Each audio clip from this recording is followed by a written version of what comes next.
A 10-year-old girl walking home from school in Tamil Nadu was abducted and sexually assaulted by an unidentified man. Police have initiated a search for the suspect using CCTV camera footage of the area. Police sources say that the survivor, who is a class 4 student, later raised an alarm, forcing the man to flee the scene.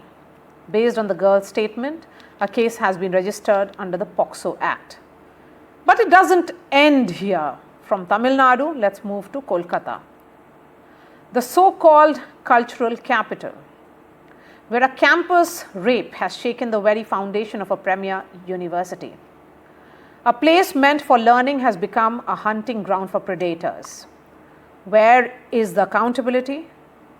Who is protecting our young women on campuses? And then there is Balasore in Odisha, where a woman set herself on fire after repeated sexual harassment. She lost hope, she lost faith, and then she lost her life. Is this the price women have to pay to be heard? Then there was Radhika Yadav, the tennis player who was shot dead by her own father inside her own home in Haryana. Why? Because her father could not take the taunts over financial independence and lifestyle. Then reality is no different in the online world. Creeps film women in public places and post videos on online platforms after salaciously editing them. Different states, different cases, one chilling reality: India is failing its women and girls.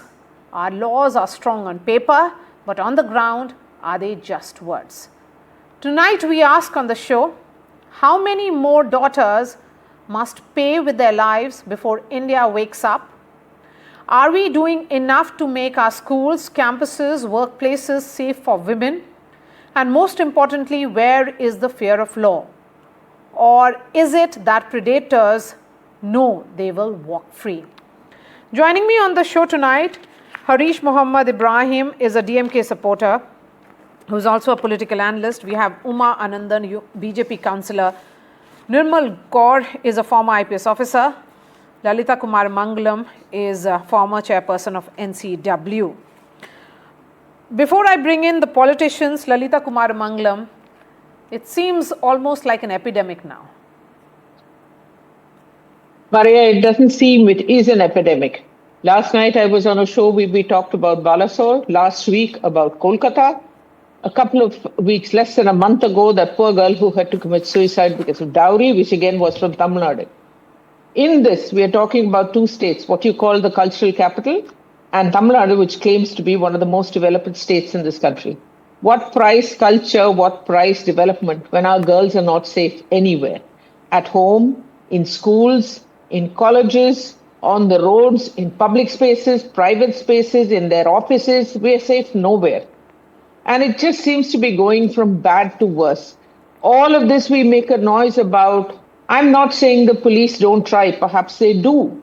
But there are so many petty crimes that are committed. Our rapists are given bail and all sorts of injustice which is done to the girls. It's almost as if our human rights are not immutable.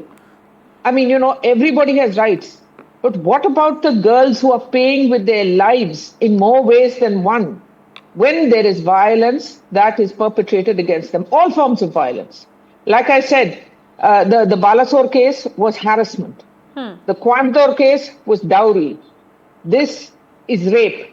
In Kolkata, it was not just rape, they beat her up and did all sorts of things. Remember what happened in Kolkata last year.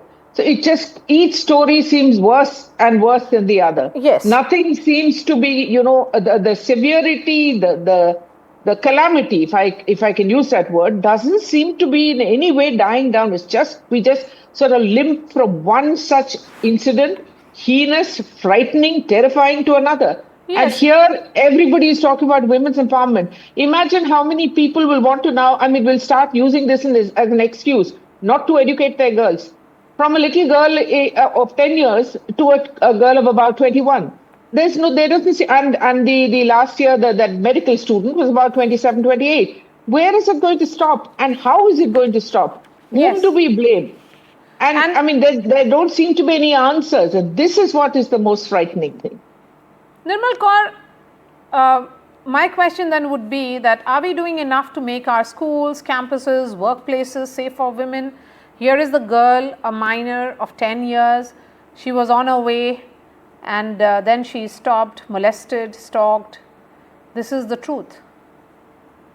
So we are, our public spaces, our campuses, our institute. I mean, in none of the places where women go, we want them to equally participate in social, political, economic life, and that is going to drive our country's growth.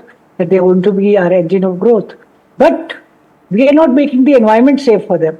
Number of laws have been passed. So many new laws come in every time. Lot of emphasis is being given. Gender budgeting has been done to, for budget being set aside for crime against women to tackle them. A lot has been done, but I think the spirit is perhaps not taken off because we see it mostly as an administrative or a police endeavor. We do not see it as a society endeavor. If we do not respect our women in our own house, if a father kills his daughter because she is met a modicum of success, he can't tolerate her success. I mean, suppose it had been a son, the father would have been very proud. But here, Radhika's father felt embarrassed and ashamed about her. Whereas, any normal parent should be proud of a child's achievements. But that is not so in our patriarchal society. We say we've done a lot, Beti Bachao, Beti Padhao, lots of schemes, lots of these Anganwadi special schemes for women to encourage them. I mean, number of schemes are there. There must be millions of them. I can recall 10, 20 right away, but no time to name them here. But all these schemes are worth a naught because the society is not changing. The societal values. See Radhika's father being taunted. Your girl is doing so well, you're living off her money. But she's doing so well, she has a social media presence. She must be a woman, she must be a girl of bad character. That automatically follows. If a girl is successful, the first aspersions are cast on her character. She was an international player. She played so well. She's running a successful academy. She is mentoring other children because she had an injury and she couldn't play anymore. But she's taken the best way out, the next one. And for this, the parents are, the father is not proud. The society is not proud. Their community is not proud. Instead, they are haranguing the father. They are embarrassing him. They are shaming him. You see, your daughter's earning and, this is that. And she's perhaps seeing boys and mentoring boys. Yes. How is that? Somehow a family's honor is being tied up to a girl. Yes. Why should she be the sole bearer of the... Absolutely. It's heartbreaking that, and I agree with Lalita ji, that every day one or the other incident of crime against women is shocking us. And what we hear from politicians, Harish, is the sad part, that it's about blame game. What is becoming clear in the case of Tamil Nadu is that the society has failed her. Her movement from her home to her school should have been safe. But that did not happen. How is the state government not taking responsibility for what is an evident failure of safety? This was her right. She should have been protected. Of course, Maria, with profound sorrow to the topic which we are discussing, the state government has taken all kind of responsibility during the previous, even during the previous incidents where these kind of heinous crimes happen against women.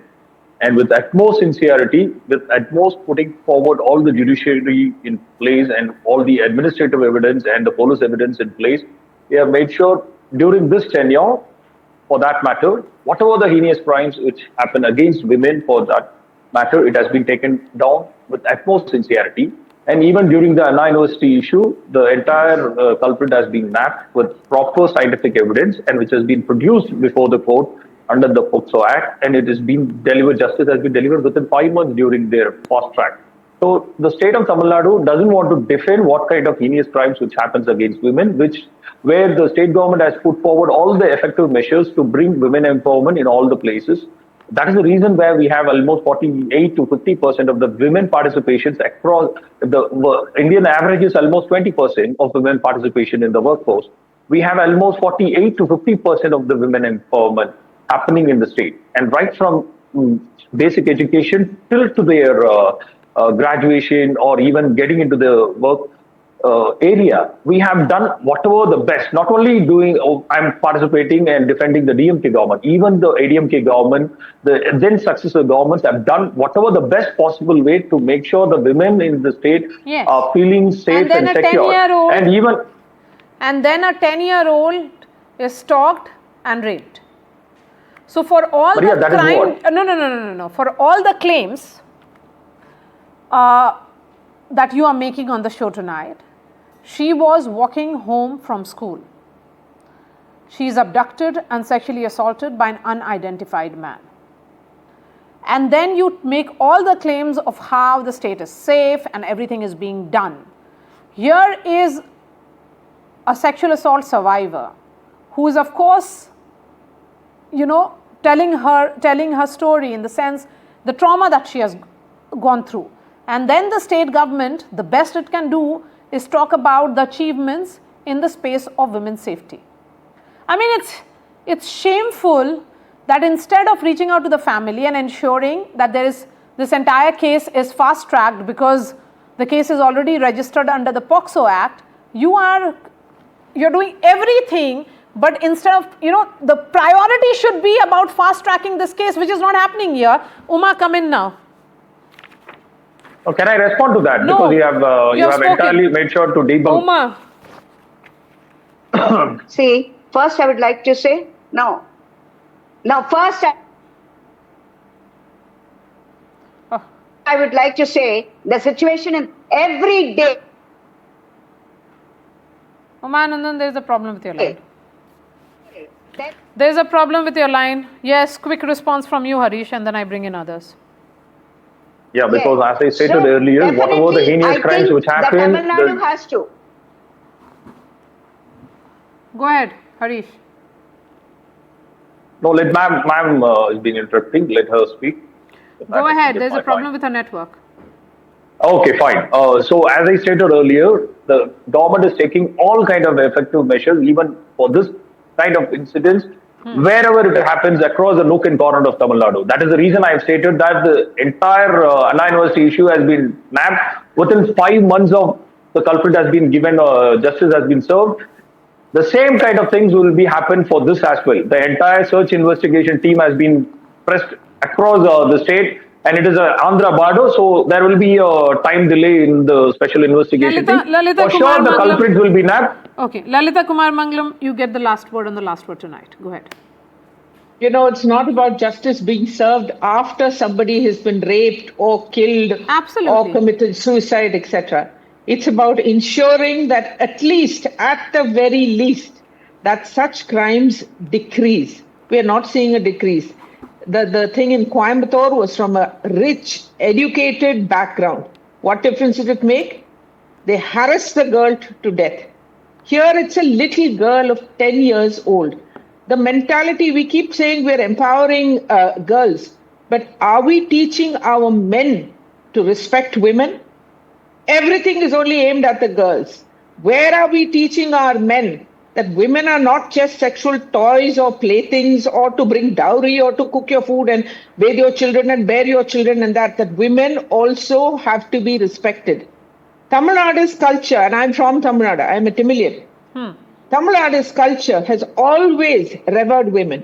We had a Jayalalitha, but I'm sure Jayalalitha, if she's alive, would tell you what she too went through in her personal life. But that's not the point here.